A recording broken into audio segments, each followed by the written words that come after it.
பத்திரிகையாளர் அப்படின்ற பெயரில் திமுக சார்ந்தவர்கள் எப்படியெல்லாம் இருக்காங்க என்பதற்கு ஒரு சின்ன உதாரணம் இந்த டிபேட். இந்த டிபேட்டில் ஆனந்த் பிரியா அப்படின்னு சொல்லிட்டு பாஜகவுடைய சேர்ந்தவங்க வந்து பேசுகிறாங்க. அதிலே பத்திரிகையாளர் பேரில் தமிழ் இன்பன் அப்படின்னு ஒருத்தங்கிறார். இந்த அம்மா வந்து ஒரு விஷயம் சொல்கிறாங்க, ஏன் மெட்ரோ ரயில் வந்து கோவைக்கும் சென்னைக்கும் மத்திய அரசாங்கம் அனுமதி தரல அப்படின்னா, பேருந்து போகக்கூடிய அந்த நேரமும் மெட்ரோ ட்ரெயின் போகக்கூடிய நேரமும் ஒன்றா கொடுத்துருக்காங்க. அப்போ இவங்க தப்பாக கொடுத்துருக்காங்க. இப்போ மெட்ரோ என்பது அதிக விரைவாக போகணும், கூட நிற்கக்கூடாது, வேலைக்கு போகிறவங்க சீக்கிரமாக போகணும் என்பதற்காக தான் இந்த மெட்ரோ ட்ரெயின் அப்படின்னு சொல்லும் பொழுது, இந்த தமிழக அரசாங்கம் குறிப்பாக திராவிட முன்னேற்ற கழகத்தை சேர்ந்தவங்க தவறாக கொடுத்துருக்காங்க.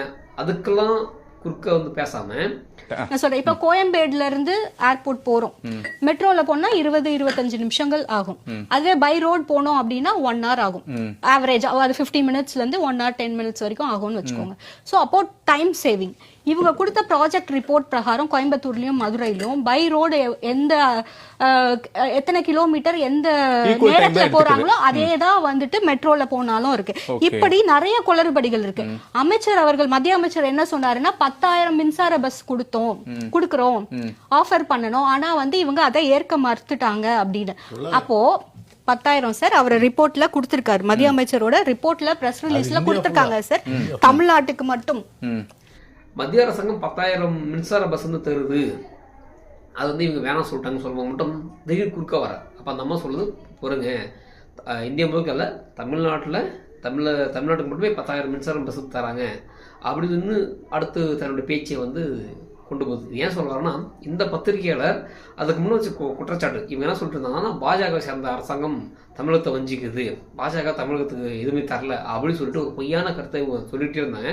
இந்த அம்மா கரெக்டாக சொல்லும் பொழுது, சரியான நீங்கள் தப்பாக கொடுக்கும்போது எப்படி தருவாங்க? இப்போ நம்ம ஒரு வீடு கட்டுறோம், கொட்டேஷன் கரெக்டாக போட்டால் தான், இல்லை நம்ம வேலைக்கு போகிறோம், கொட்டேஷன் கரெக்டாக கொடுத்தா மட்டும்தான் அவங்க நமக்கு வந்து அதுக்கு அப்ரூவல் தருவாங்க.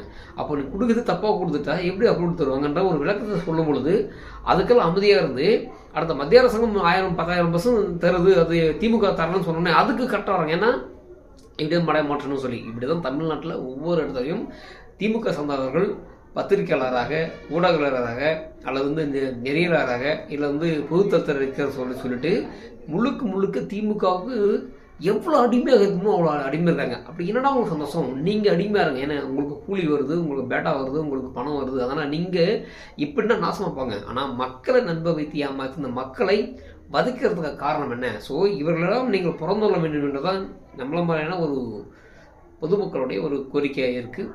நன்றி.